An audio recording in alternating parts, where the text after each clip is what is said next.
all authentic creations proceed from within outwards. We can artificially create monuments, countries, and all kinds of things. But anything which is authentic, anything which will endure, anything which will leave an impress upon the sands of time, is starts as an inception from within, and from there it spreads outwards. Or if we take the language of the Gita, it moves from above downwards. And that's why something very interesting I have always found in the Puranic literature, that when people speak about any of the mythological stories, it starts from Vishnu Bhagwan on his Shesh Shayya with the earth. So where is the earth located? Now it's often modern mind tends to ridicule these things, that how can earth be located on the on one of the fun of Seshnag. But if we had the Indian eye, we would immediately understand that thus alone we can describe earth moving, and that image itself is so beautiful. It's an image of creation itself, and there we see earth itself is something very special. And the image of his Shir Shagar, the ocean of milk, and on that milk the infinite unfolding of time, Shesh Nag or Anant Nag, one of the places in Kashmir, by the way. So Anant Nag, and at the core of the unfolding of time there is none else but the Godhead, who is in his sleep creates, because in his sleep he's gathered that tremendous wisdom and power, and that wisdom and power unfolds itself, and as it unfolds the earth rises, changes from one hood to another, meaning thereby it changes cycles of time. So this is such a wonderful image which in a sense describes the formation of the earth. The mother says the earth is a special formation.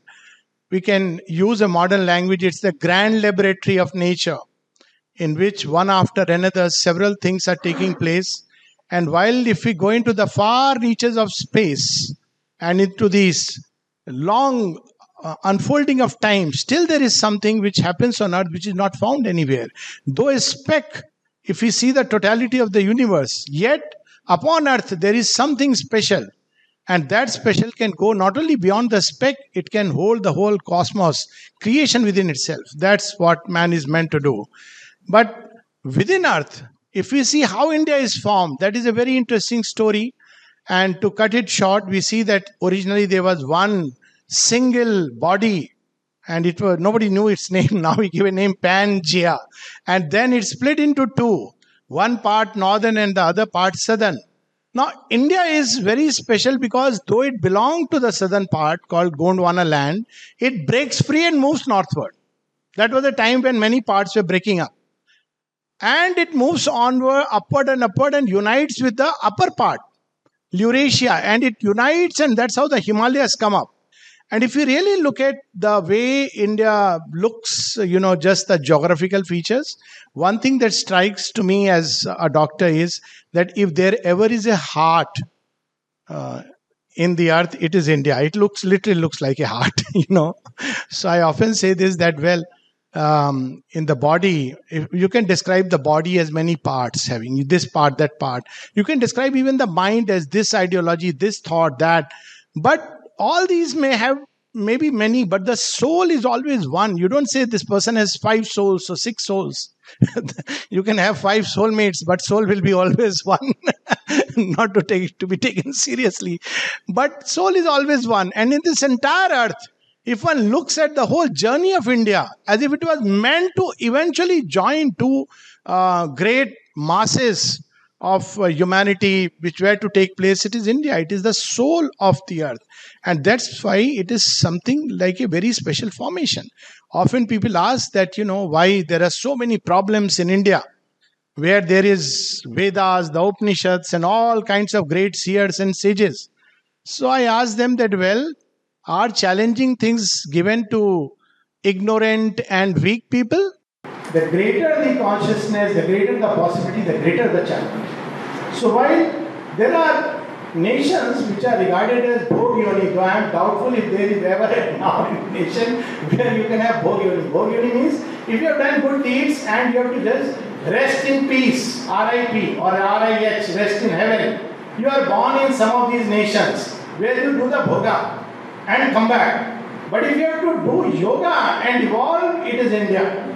And I know people, we don't realize what we receive here in the very air. I mean, I've gone through all over in the world, and I can tell you one interesting experience. First time when I traveled to what then was known as dream destination, America. And after 4-5 days, somebody asked me that, Alokda, I hope you are fine, happy. I said, well, if you ask me very frankly, my blunt answer is that I am missing India. So they thought that I am missing Indian food and took me to an Udupi restaurant. But that's not what I was missing. It was India. It had nothing to do with Indians and other. But India that I was missing. But anyways, after 1 week, this is an experience which was so concrete as I was flying back and, via Singapore, that Cathay Pacific, and I was half dozing, and suddenly I woke up at a point of time, and I felt I have entered the air of India. And that very moment, the pilot announced that we are flying over Andamans, and I said, my God, this is so concrete. And the moment I landed in Chennai, talk about heat and everything, it was so dear. I said, oh, heat is so lovely. Oh, these dusty roads are so lovely. And then I remembered so concretely when someone had asked Swami Vivekananda that, well, you always loved India and regarded it as something very special. But now that you have traveled abroad, you have seen the glamour of the West, what do you have to say about India? And he remarked, India was always dear to me. But now that I have gone abroad and come to India, I must say that its very dust is sacred to me. I can tell you, it's such a living, concrete experience that anybody who has felt the soul of India, ask him, where would you like to be born? At least for me, 1,000 times, but only here. Doesn't matter. It may be any part of India, any poverty-ridden area, because something we get here. I've given lectures abroad to so many audiences. People have debated from, can you tell us what is surrender? What is faith? I said, my God, these are things we imbibe with the mother's milk. Nobody taught us. In everyday life of India, we saw it. When you are sick, on a very personal vein, just to share this understanding. When I was very seriously sick, what did my father do? He picked me, put it before Lord Rama. He was, worshipper of Lord Rama. And he says in Hindi, I'll translate in English, your child you take care. So I learned what is faith. I am alive. You just get it. You don't even realize the value of the inheritance. And when he was, my father was, quite old, near to his old age, he said, I couldn't, get much money to give to you, but I'm sure, we all did well. So I told him, what you have given us is the rarest of rare treasures. And that was faith in the divine. I said, nothing more is needed. Everything else can be created. So India is a land that breathes spirituality. And if you see how it is formed, one was this geographical aspect. Look at, people often do this breaking of idols. What is the name they give? Buddh Parasti. Where are idols formed? Idols are in the mind. All ideology comes from there is an idol of democracy. There is an idol of capitalism. The formation start from mind, and Indian thought understood it so well that it built India within the mind. It's a Manas creation. How did they build India in the mind? Look at the way Indian geography is described. They don't use the word geography of India, but they say there are 51 places where you have the Sati's sacred relics. Note these 51 spaces and you will have the picture of Akhand Bharat. It's very interesting just to see the way, Look at the 7 rivers with which we took a bath. Ganga, Jamna, Narmada, Godavari, Indus, Brahmaputra, Kaveri, Sindhu, of course, not Indus, Brahmaputra, Kaveri. You have the entire western, northern, eastern and southern. The entire India is created. So it was created by the mind. Whenever you read any literature in the olden times, you see it like this. Kashi. What is Kashi? It's the most ancient city created by Shiva, established by Shiva. So you don't go into when was Kashi created. You know that Kashi is a formation which in the heart of Lord Shiva, he conceived in Nagari which is ideal. And then it took time and it manifested. It doesn't matter when it manifested. 500, 600,000 years is irrelevant. But it's a home it's a space which was conceived by Shiva. Look at the story of Ganges, and you have a connection right from the highest heavens down to Sagar. All the, layers are there. What a magical, mystical land this is. That in every story is interwoven the texture of our lives, everyday lives, and to breathe. It's a pity that these stories are, lost because, in a kind of thought which sees only facts which are husks of truth. And we pick up those husks and throw the truth aside. This is the irony, this is the sad part of our present day, this thing. So when we look at this way, so what were the key aspects, key ideas of Indian thought? What are the keys to understand the Indian mind? Often I tell them that people that, you want to understand India, don't go to Bombay, Kolkata, and of course Pondicherry you must come, but go to the Himalayas. Take a dip in one of these rivers and you will begin to imbibe the Indian spirit. Now, of course, Kashi Vishwanath is so much better. But in BHU, when I was there, just take a stroll along the Ganges, take a boat and a boat ride, and you will feel that contact with the Indian spirit. India is to be felt. It's much like when people come to Pondicherry and they ask me, ashram mein dekhne ka kya hai? What is there to see in the ashram? And I say, well, excuse me, there is a lot to feel. Feel. This is faculty we have lost. The ability and the power to feel. And India gives us, empowers us to feel worlds beyond worlds. What a conception of life, that we are not living in a reality which is only at one domain. And now when we talk about string theories and superstring theories, now people see, it is there. There are many lokas, many worlds. Why? What is its relevance that there are many worlds? Very simple, that this world, this creation is evolutionary. This is one of the master ideas that I have found in Indian thought. It has looked at evolution way back, and we still teach evolutionary theory. Darwin. He knew nothing. I mean, he observed certain things, great contribution in his own way. But the entire evolutionary scheme is charted out, whether we look at the Dashavataras or we look at, the entire soul transmigrating from birth to birth. What is this transmigration about? It's nothing to do with reward punishment, which is a later thought which has been basically Islamicized. Good and bad, evil and punishment. Indian thought, what really is sin? Sin is to be separated from dharma, to be away from that truth. That is sin. You may be following a very good ideology like Arjuna. He is going to, shoot. He would, moral conception, it is a dharma.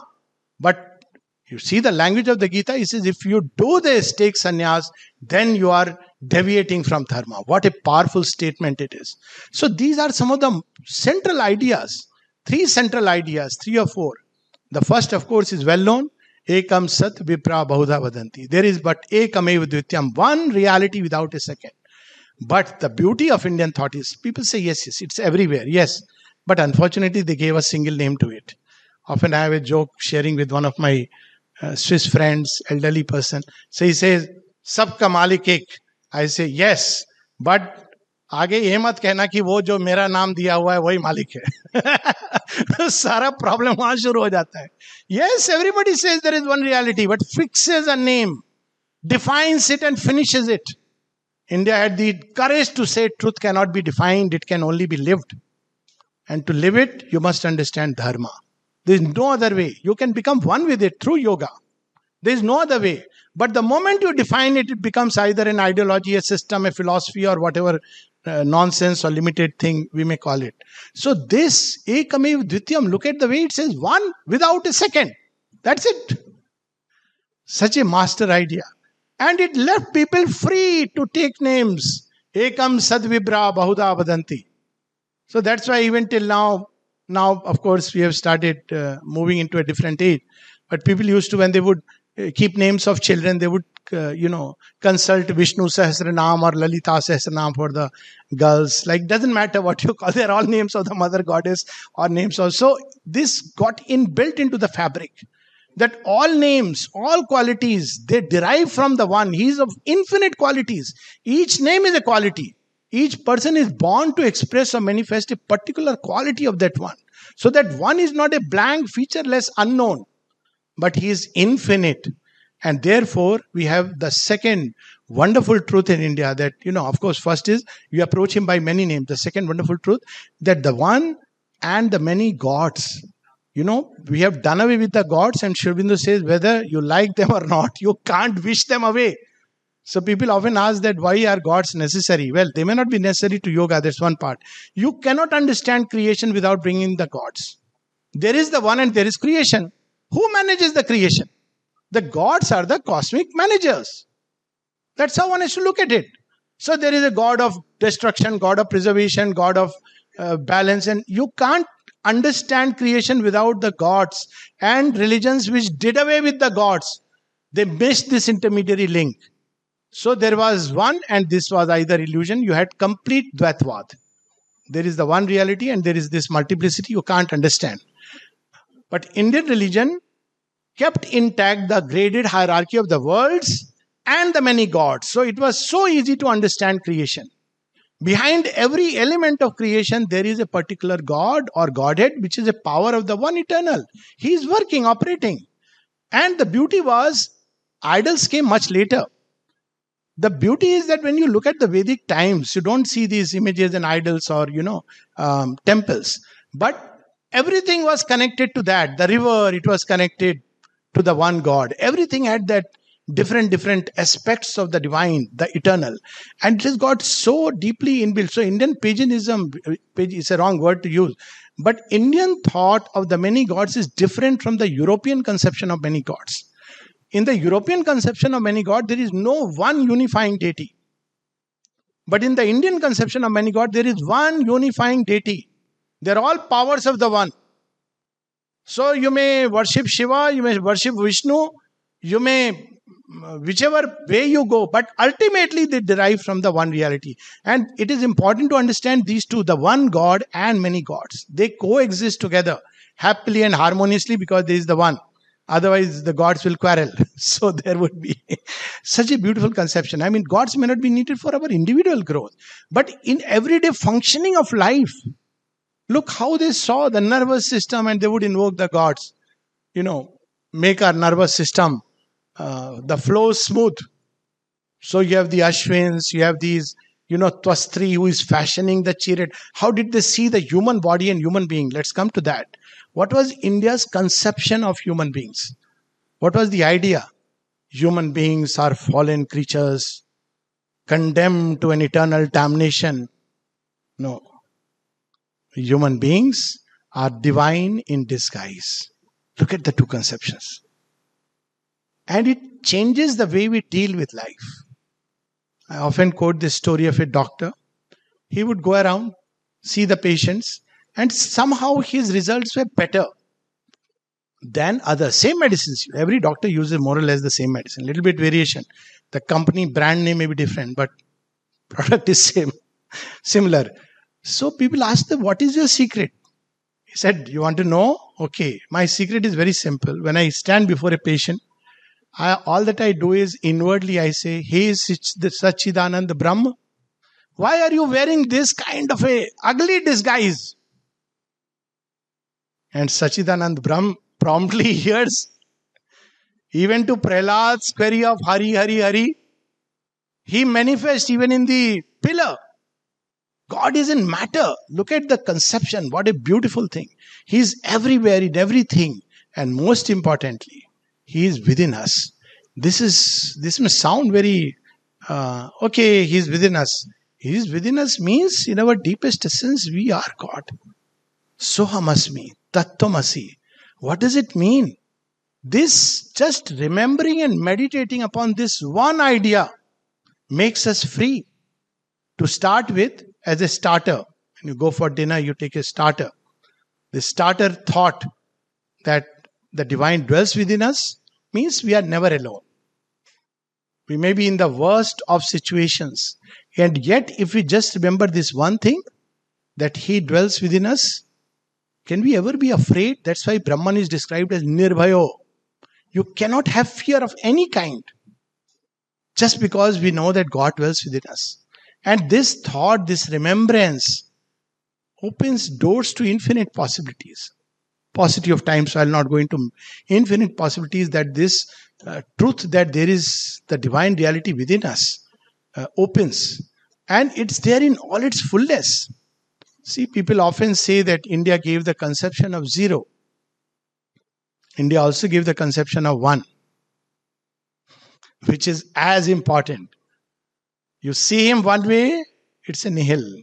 See him another way, is ekameva dvitiyam. And he taught us to play with these conceptions, these figures. Put this zero, mythical, mystical zero, before any number, and that number keeps the same value. Put it after a particular number, it raises that number to any degree of power. It taught us to play. The science and arts of number, everything was born from that one truth. So in India, there is something very interesting. We see that life is intimately connected with these truths. We may have forgotten it, but even now, the remnants are seen. When once a dancer, I saw entering the stage and touching the earth and doing like this. So it was not American Idol. So the person did it. See, that's the difference. People often ask, "Are it's a copy of the program?" I said, no. There is something you notice which is different here. So when they do, I said, see the bhava, the approach. Don't see that the outer format. Outer format, obviously. So when they touch the feet, why? So I asked one of the dancers. And the dancer said, you know what? We are going to Thirko jump on the Mother Earth. She is to bear and support. Earth is a goddess. We don't need to learn all this, now all in a backdoor entry, all these things are coming up as, what is it called? That, pollution and eco, yeah. It was inbuilt within us, the sacredness of bird and beast and plant. Every morning, my routine was to give a roti, first roti to the cow, second to the dog, third to some beggar person, and then God, and then finally you take it. What did it teach us? It teaches what today you'll have nice books, emotional intelligence. Postpone your gratification. But look the difference. Postpone your gratification for a greater enjoyment. No, sir. Because that is the logical order of things.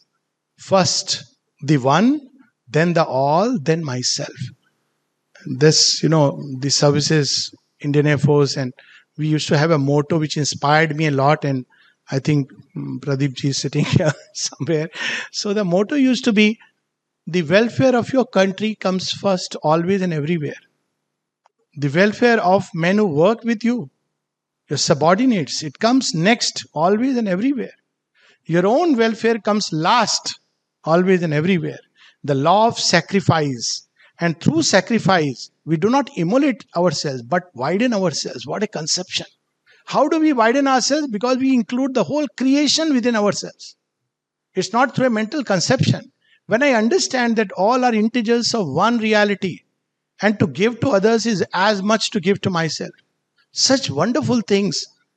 Ishavasyam idam sarvam yat kincha jagatyam jagat ten takten bhunjita. By renouncing, enjoy. Yes, each act of desire is to put a bar between us and the delight which is all pervading. Look at children. Until people came and handed them a book, a holy book, and some tinsels, and said, you are very poor people.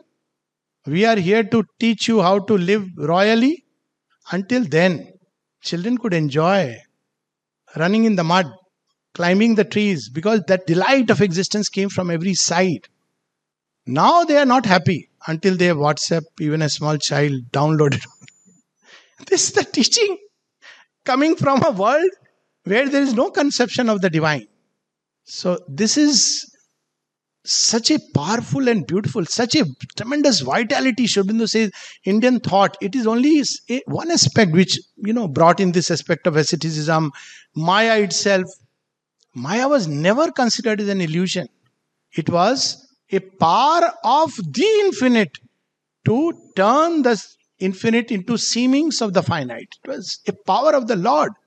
Always we see Shri Krishna, what does he say? Maya. He didn't say that it is, that's why we see Yoga Maya coming before Krishna. It is not something which has been just suddenly come up to cover the Brahman. All these things have gone into our head and created the sense of an otherworldliness. Yes, we know that there are other worlds and people like to escape. But the mainstream of Indian thought was never otherworldly. A civilization which lived in with the spirit of otherworldliness would never have been able to give to us the great itihasas like the Ramayana and the Mahabharata. And often now there is a tendency to, read a little bit here and there, again, WhatsApp University, and raise questions on Rama. Why did he kill Wali like that? Why did he do this? Why did he do that? So I have, of course, given talks on this and Rama in the dockyard or the courtroom. So at the end. But the beauty of it is, leave aside that part. The beauty of it is, men who came and pointed fingers at Rama, they passed into oblivion. But the name of Rama endures. What is it? Ramayana continues to inspire generations after generations. So I tell people, dekho, Harry Potter pad liya. Just try to take it, dig at it. What is it in it? That is inspired generations after generations. After 10,000 years, it still endures. Something must be there in it. Try to read it. And yes, that is the beauty. People may create a division between Rama and Sita. Look how Rama mistreated or whatever Sita.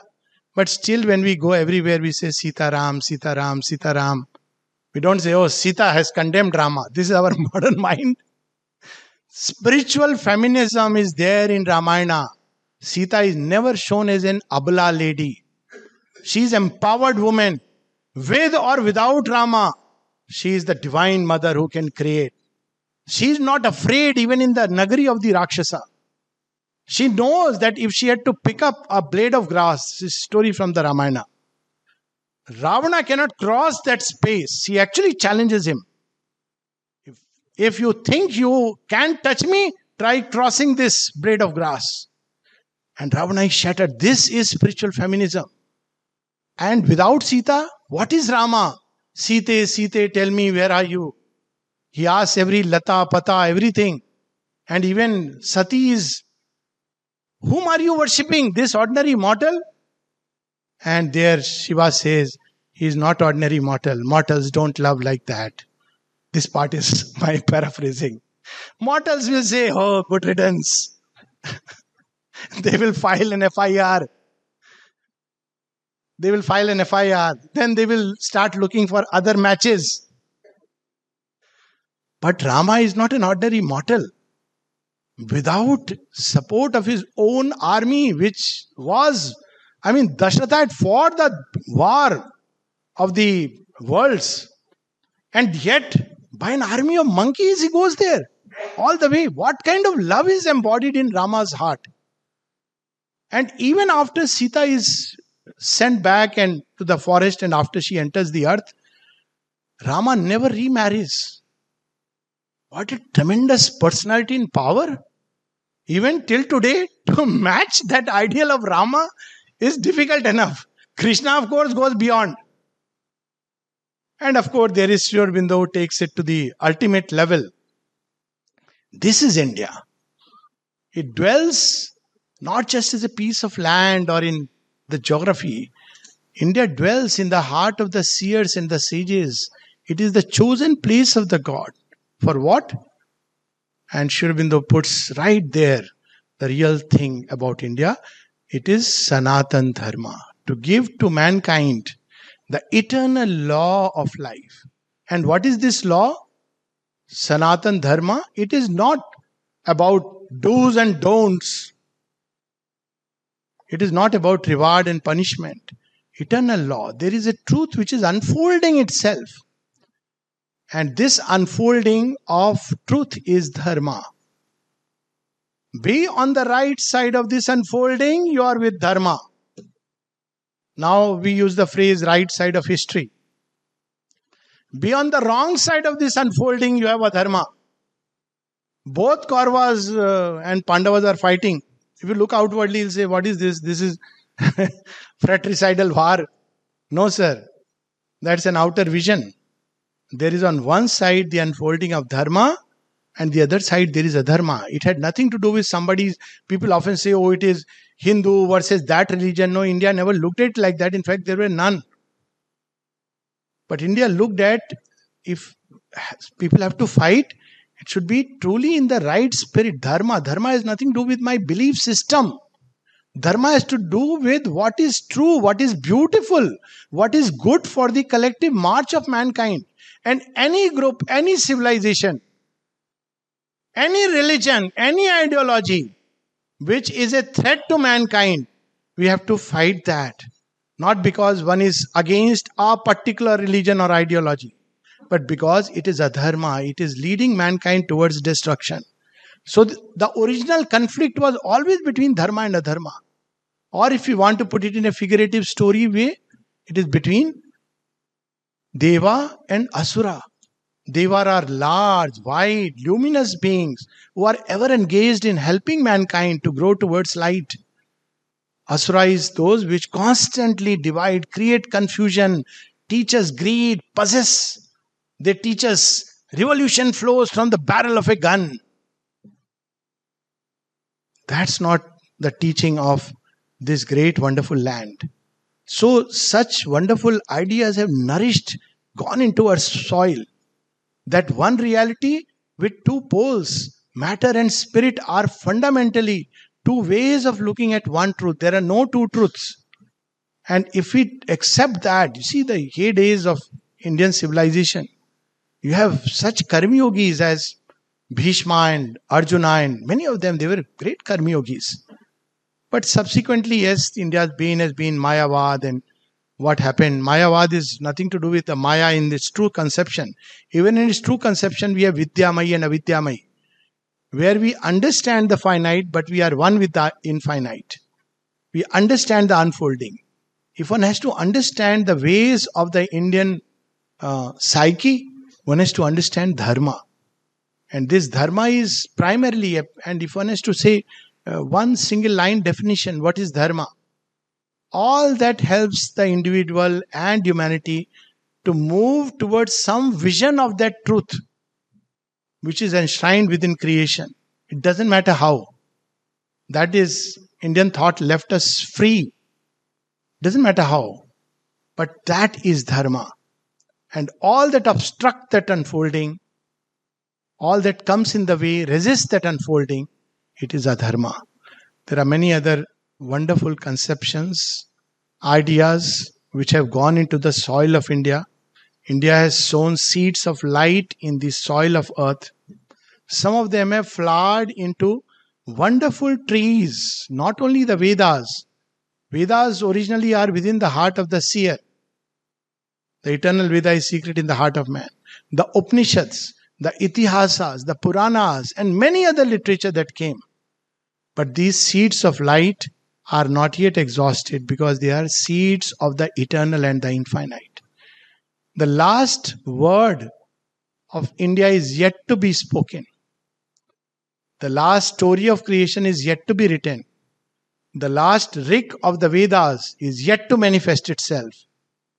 And it's the privilege given to all of us as Indians to discover this Veda within, to let it unfold, and to complete what is yet incomplete. I could go on, but we'll stop. If there are some questions, I'll be very happy to take. उपनिषद का एक श्लोक है, ईशावास्यम श्लोक का, ईशावास्यम सर्वजगत जगत्याम जगत, जो आपने उच्चारण भी किया, उसका भावार्थ दूसरा प्रश्न ये है कि श्री अरबिंदो दर्शन में सबसे छोटी जो प्रकाशन है श्री अरबिंदो का, माता, द मदर, उसको एक्सप्लेन करने का कष्ट। ये दो क्वेश्चन। दो शब्दों में एक्सप्लेन करें, इसको मैं इस तरह से कह सकता हूं।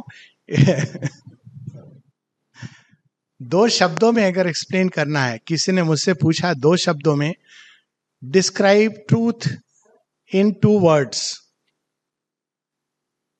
Two words. So I said, divine presence. Finished. Describe the mother in one word. I would simply say Ma. The universal language. Whether you look at the sounds emanating from the sun, hear the hum of the earth, even the calf knows Ma. So, but if we had to describe or explain it, then I would only paraphrase Kabir. सात समंद तुम असी करो, लेखनी सब बन राई, धरती तो कागद करो, माँ गुण लिखा न जाए. Make the 7 oceans, turn it into ink, make pen of all the trees. Please don't take it figuratively. Don't cut trees. Make the entire earth is here now, Bhumi, as paper to write, yet you cannot write all the beauty and grace and infinity and eternity of the Divine Mother. All that we have to do is to surrender to her and say, I am yours. I want to read a few lines from a passage from the book India is One by Shri Aurobindo Society, edited by Vijay Bhai. We have had our own history. Our position is unique in the world. Our history has been unique in the world, and in God's providence, our destiny will be unique. And in working out our problem, the Hindu, the Mohammedan, the Christian shall make the best contributions to the common culture. First, the Indian nation. Looking at the ecosystem in the polity today, what is your intake on this? So when Sri Aurobindo used this, thank you for this, he speaks about the 3 religions in that context, looking at the modern context. And I'll be very, I like to speak straight, not, mince words. So Hindu, Mohammedan, Christians. Coming at the Hindu, who is a Hindu? Hindu is not somebody who just does the tilak and tripund, but one who lives in the spirit of Sanatan Dharma is a Hindu. Who is a Mohammedan? Perhaps I am not sure there is any left. Who is a Christian? The last verdict was passed by G.B. Shaw, who said there was one and he was crucified. So let me put it like this. By being born in a religion, claiming to belong to that religion, one doesn't become a Hindu, Mohammedan or a Christian. One becomes a Hindu by living the truth of the Vedas, the Upanishads, the Aryan thought. Thank you for reminding me that. What was the conception of man? If you read Western psychology, man is a social animal. That's what we were taught. So I'll behave like an animal. You can't expect from me decency. Well, animals are more decent. Man has mastered the art of deception. That's a different story altogether. But what is Indian conception is, man is a divine who is meant to become the divinized man, the ideal man, Rama, Krishna, the Aryan spirit. It had nothing to do with any physical type of humanity. Who was the Aryan? Aryan was a psychological type. He could be anywhere in the world. The Shrestha, the noble, the aristos, the samurai who fights for the truth, for the right in the highest sense. He is the Aryan. There could be a Mohammedan who is an Aryan who could do that. A Christian, a European could be an Aryan if he would do that. The knights, this was the code of conduct for a knight. He could be a Hindu if he lived that conception. He could be in the south, the north, the east, west, anywhere in the world. He could be a man in the middle of the ocean who thinks about his fellow men and not about himself when the boat is drowning, and he is an Aryan. So that's what we have to understand. Terms have created so much confusion. By names and surnames, we don't become a religion. I have one question to ask. Not very sure.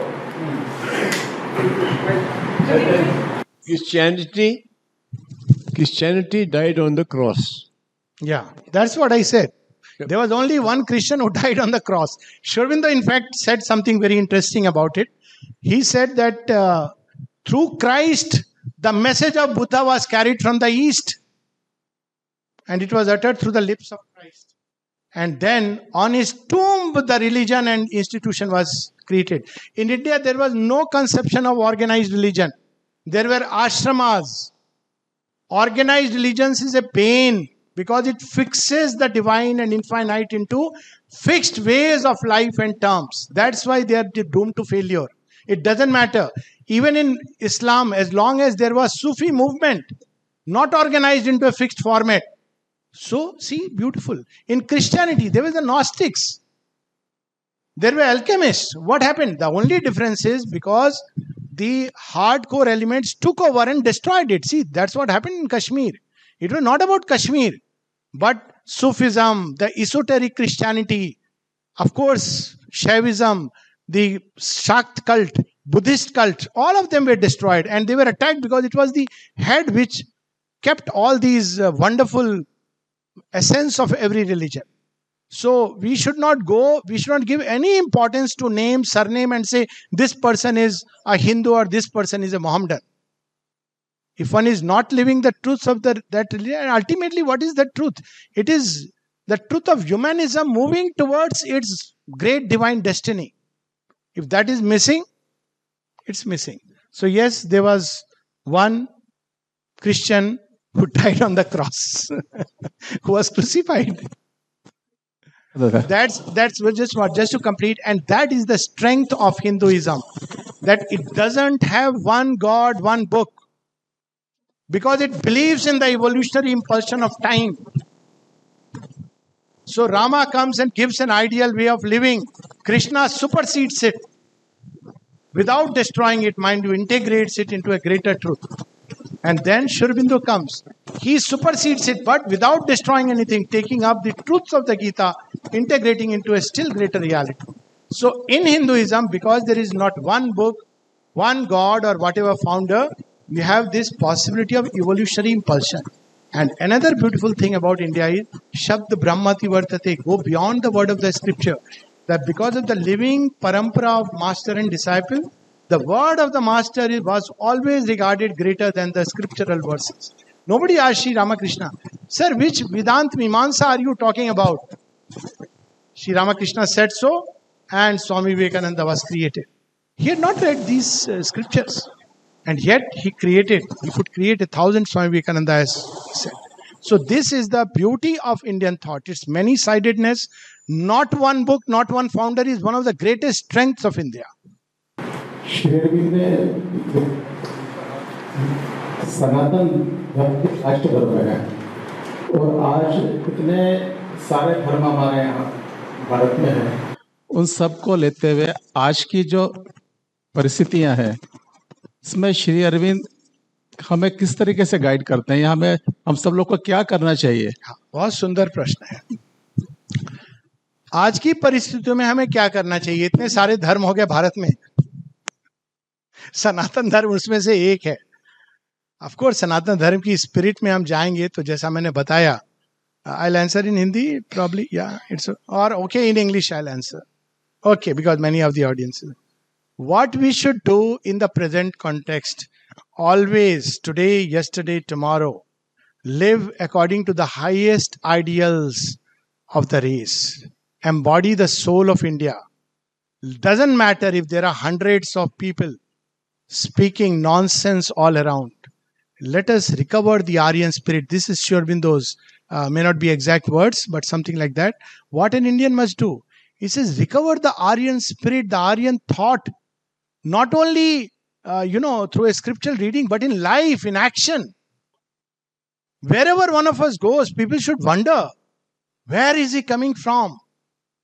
And that's what we should do today and tomorrow and always. Live the highest ideals that we have received from those who have gone before us. That's all is given to man. What will happen with regard to others, that we should leave to the cosmic managers, the gods, and the one. They know how to handle it. But we should live our own highest truth. Swadharmo nidhanam shreya paradharmo bhayavaha. So I have a very simple question. A very simple question to ask you. You said dharma is beautiful, and it's good for the Indian multitudes. If we are to fight against this fight for this, to sustain this, how inclusive are we of in terms of all the other ideological multitudes who call themselves Indians? Thank you so much. And the answer is inbuilt within this conception of dharma. When we live for the highest truth, let's take a simple example. Within my life, if I have to live according to my highest conception, then I have to fight within me against all that opposes it. Isn't it? Supposing I want to live in the larger spirit of generosity, I have to fight against possessiveness, against lust and greed. It's inevitable. The same thing about inner war applies on the larger scale. Whatever is helping mankind to move toward that wider human thought, higher human thought, is to be taken together. And whatever refuses and resists has to be fought at different levels. At the ideative level, it has to be fought. All ideologies which are going to create confusion in the minds of people. At the vital level, the institutions, politicians, and they have to take whatever they have to do to fight it. Sometimes the fight may even be physical. What does a soldier do on the Siachen glacier? He is fighting to defend a great truth which is guarded within India. So he is a person of dharma. I am saying that, I've been in Siachen, so I can say that. What is he fighting for? It's not just a country. At that point of time, you feel so deeply inspired. And you feel that anything, an aggressor who is coming into your land, and this is not just your land, it is something sacred. You need to resist it. And at the physical level, if he needs to kill, he will kill. I'm not saying that we should take sword and go brandishing. But at every level, one has to fight it. Wherever one is posted, one should fight at that level. Many of us are posted at the level of the thought and intellect. We should fight there.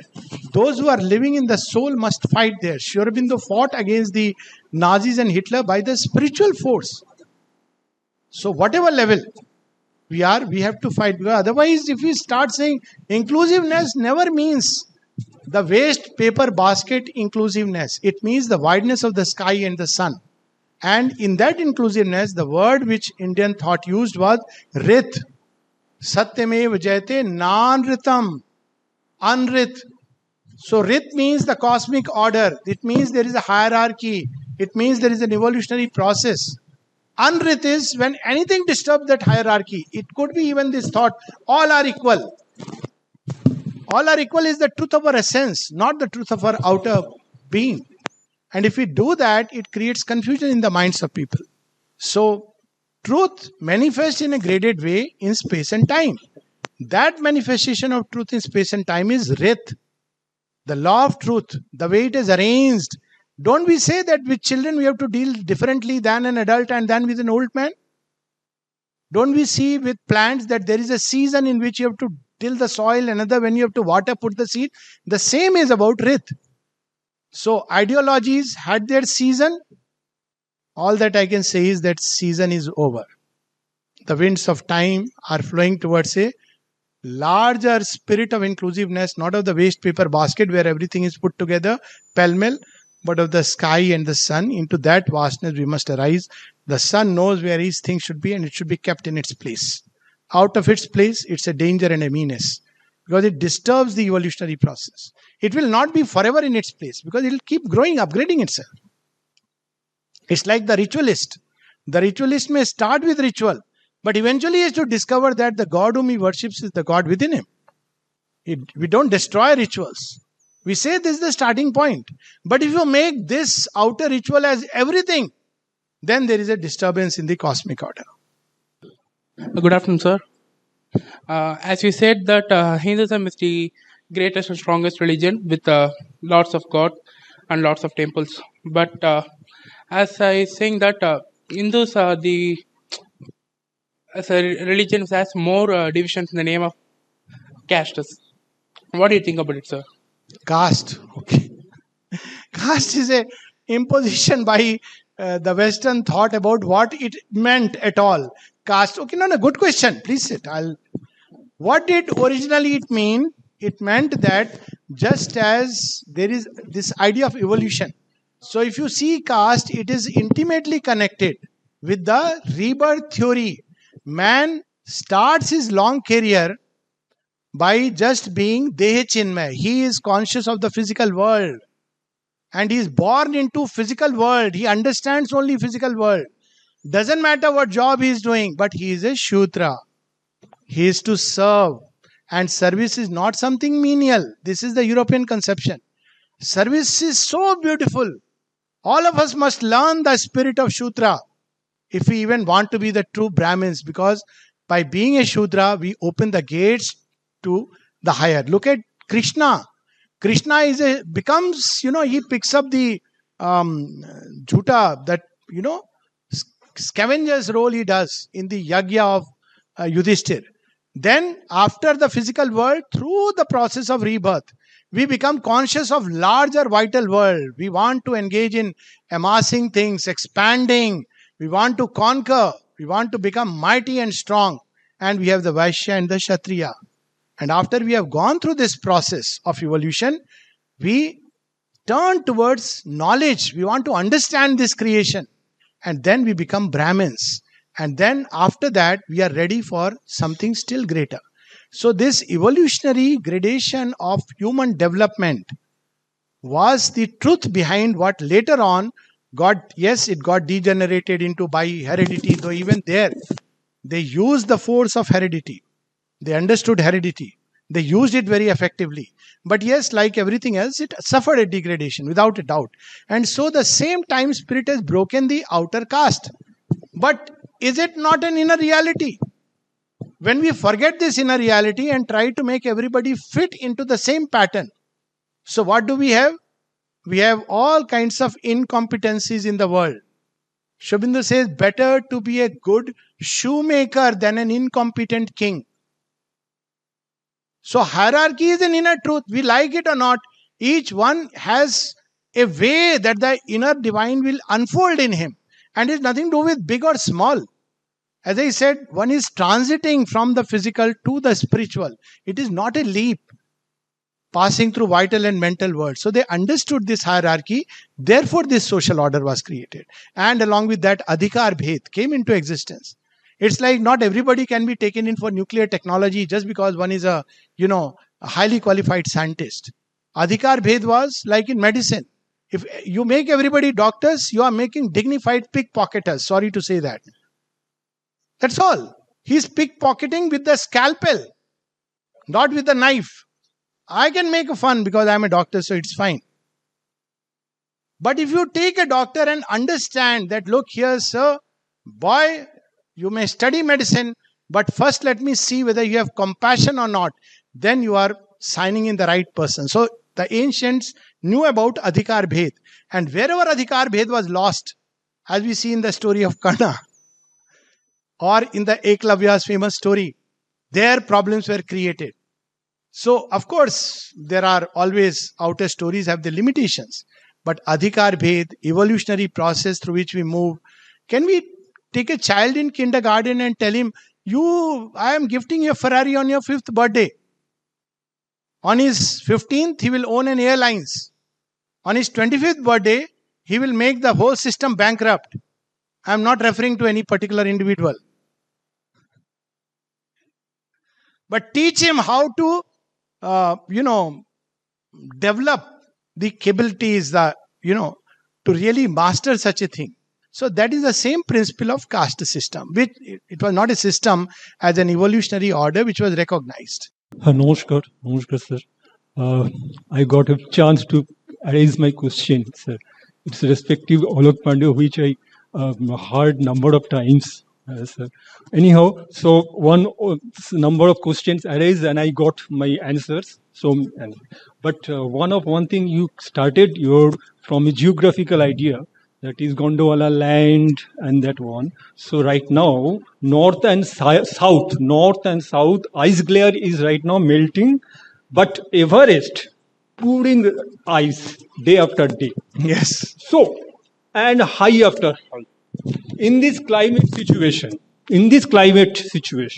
so do we think that the yoga of India, the thought of which we have, the spiritual consciousness, should it create only our future? Okay. So there are two aspects to this question. One is the most physical. Save Earth, save the planet. That's a lot of big things. Save the soil, save the rivers. All that is one part of it. But let's try to understand God's master plan. Sri Aurobindo at one place says very cryptically, he says the theater of the previous evolutionary process was, perhaps he speaks about Mars. And who knows, the next theater will be Venus. Casually. At another place, if you look at it, you see where were the original Aryans? They were in what today is, Arctic Circle. And there is the Aryan migration, not invasion. There was never any invasion. You have to understand the difference. Aryan migration, all humanity was migrating that time. Hundreds and one places. The only people who are supposed never to have migrated were the Chinese. And look what they have done to the world. So that's, they came from the moon. What to do? So anyways, the point is that yoga is all the more necessary today. Why? Because if Earth is in danger and humanity is in danger, what is the master plan of God? So Sri Aurobindo reveals to us all these crises are concealed. They are ways of nature's way of telling us that there are evolutionary crises at their bottom. And evolutionary crisis means the only perfect way that we can come out of it is by taking the evolutionary leap. And I'll give just one example and then we can probably stop. The mudfish is a small little fish. It jumped out of the river and it thrives on the muddy water. If it goes to the river, it is food. If it goes on the land, it's dead. It's one of the most miserable creatures. And if you look at the Archaeopteryx, you will wonder what is this creature.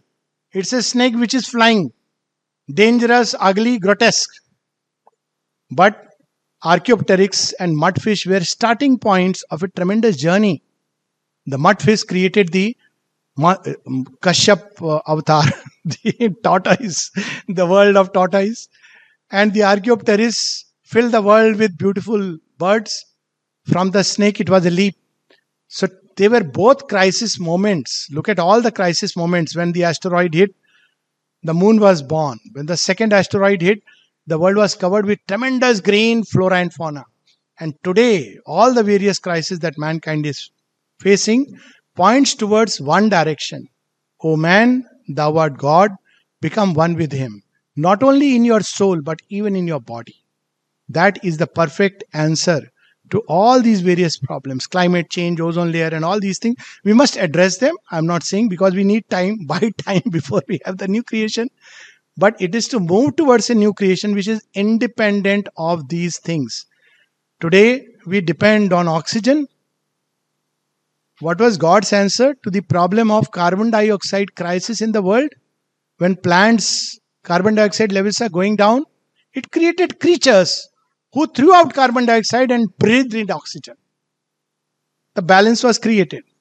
So we need a new humanity, and Sri Aurobindo has spoken about it, which will, this very ozone layer breaking down and the cosmic rays impinging our body and creating carcinogenic things will eventually end up making the body find a way to transmute itself into a new solar type.